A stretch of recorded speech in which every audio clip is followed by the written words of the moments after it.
Welcome back to Mullet Mafia. I'm Cole Burke here with a very special guest today, UCF Center and Plano John Paul II alum, Mr. Caden Kitler.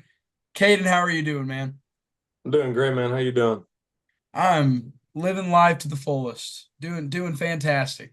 Hell And yeah. Caden, you're a Dallas guy from the 214, went to Plano John Paul II, had a few really successful seasons at John Paul II, and saw a lot of your teammates transfer out, guys like Terrence Brooks or Braxton Myers, big time recruits that transferred out, but you decided to stay and stick it out at JP2 all 4 years, which, nothing but the utmost respect for you for doing that. What led to that decision for you to stay at John Paul II when you saw so many others jumping ship and getting out of there? All respect to those guys. I think they did what was best for them and what they thought was best for them in their college career.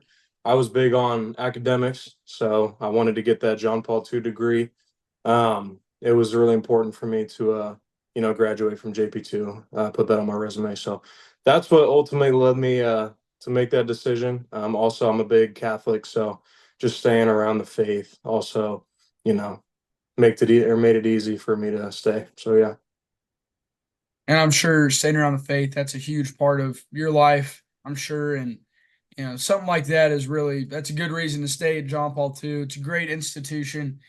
And not only did you play football there, but you hooked the discus around a little bit. You dabbled in a little bit of the throwing of the implements. How do you think doing two sports in high school, it helped you out in your football career or helped you out in your track career? Do you think it is important for high school athletes these days to participate in multiple sports? Absolutely. For me, football is a really stressful sport, especially at the collegiate level. You're constantly doing it. So track was a way I could take my mind off of football for a little bit and, experience some other things. I mean, there's nothing like going up to a meet, and I used to have everybody clap free throw. So I mean, that was awesome, dude. But it was an experience for sure. And we've seen each other at a couple meets before. I always beat you, but that's another story. You know I, what I'm saying?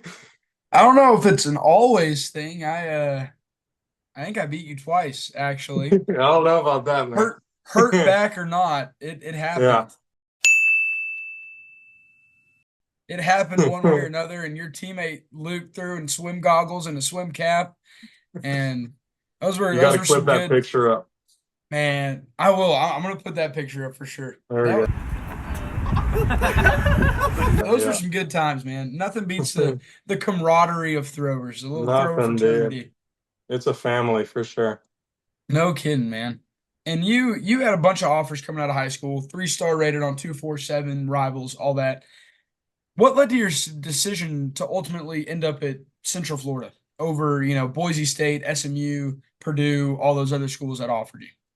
And Coach Han started recruiting me at the University of Texas Longhorns. And then he moved on to UNC Charlotte, offered me there, and then eventually ended up at UCF and offered me there. So I went on a visit. I thought Orlando would be a fun place to visit, and it was. Ended up feeling like home. Love the people here. Love the coaches. Coach Han was the person that got me out here, and then the people kept me here. So, yep, Absolutely. Go Knights. Y'all got a lot of absolutely. really cool new uniforms, new things coming to UCF. Yeah, A lot of that is because y'all are now, I guess it's the Power Four. Y'all are a Power Four football team. And your freshman year, y'all were in the American Athletic Conference. Correct me if I'm wrong, but y'all yeah, were still AAC. And now y'all are yeah. the Big 12. You've played both sides of it. How has the transition been for the UCF football team going from playing Memphis? Nothing against these schools. They're great programs like Memphis, Temple, and now y'all are going to Stillwater, Oklahoma. Y'all are going to play Kansas. Y'all are going to play TCU. Y'all are a big time school now. How was that transition from Group of Five to Power Four? You know, it just makes us appreciate each game more. Um, Back in the AAC, again, no disrespect to any team, but there were certain teams where we were like, "Oh, this is an easy dub."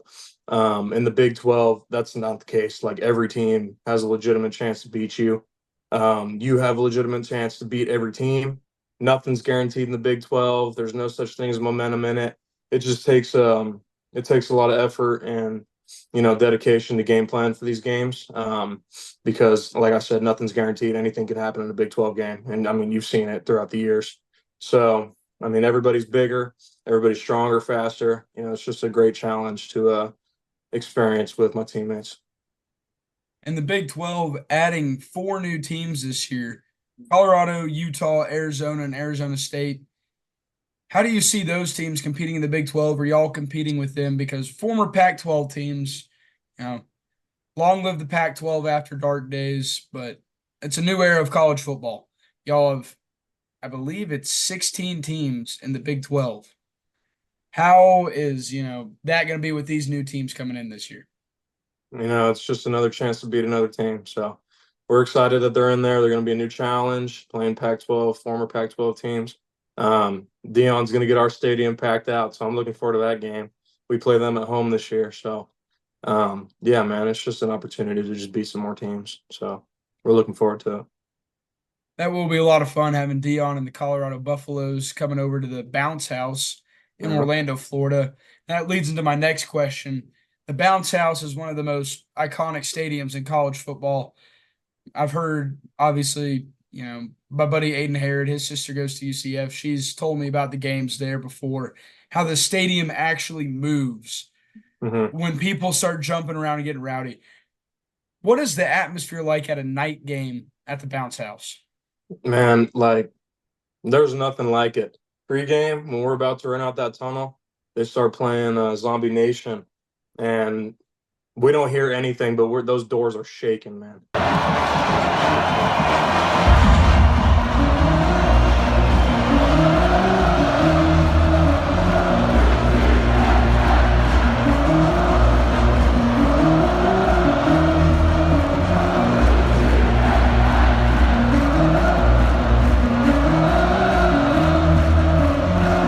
We're locked in, doors start shaking. That's how you know it's about to go down. So, I mean, running out that tunnel, it's freaking awesome, dude. And then kickoff when they start screaming UCF nice, like, dude, it's awesome, dude.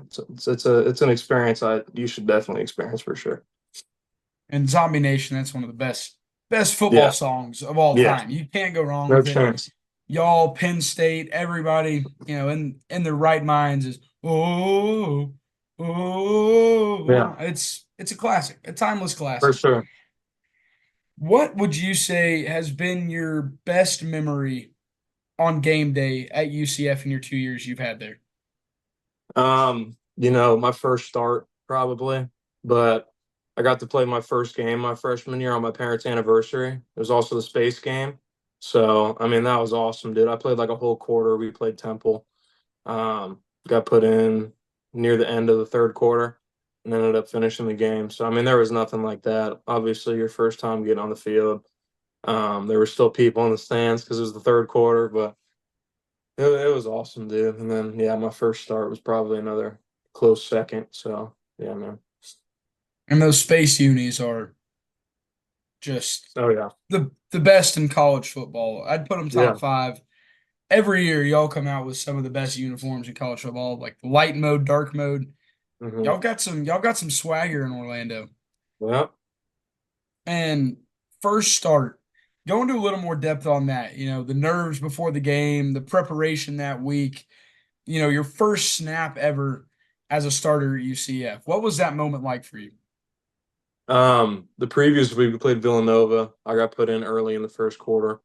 So I was already ready. I would say I was ready to play that game, and I mean after that game, that kind of got me in the mood. Like I'm the guy now. You know what I'm saying? So it is. I wouldn't say it's any different than preparing for a game that I don't start because I'm always ready to play. Um, I mean, it's just the role of a starter. I mean, I think I'm a big believer you should always prepare like you're going to play. So it wasn't any really different for me. The only thing different was that I was taking the first snap. That was it. So it was a hell of an experience. Kansas State was awesome. Um, really great fans, great atmosphere, and I think we should have won that game, but that's a different story. Yeah, that is a story for another time, but Yeah.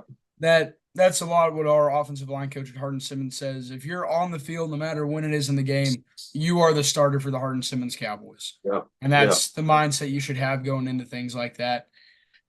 And, kind of wrapping it up here, Caden, UCF Knights, a lot of controversy has happened around y'all's program. Are y'all the 2017 national champions? Man, that's a question before my time. I'm only worried about my time here and the time past my time. So I'm just trying to set a legacy of my own. I'm not even gonna answer that. That was before me. You can ask someone else that, Hey, I respect that answer. I can't blame you for man. that. Yeah. All right, Caden. I know you're a busy man preparing for this upcoming season in the new look Big 12. Best of luck to you, sir. I appreciate you coming on Mullet Mafia. I hope you have yourself a wonderful evening, Mr. Kitler. Absolutely. Thank you very much. Absolutely. You have a good one, Caden. You too.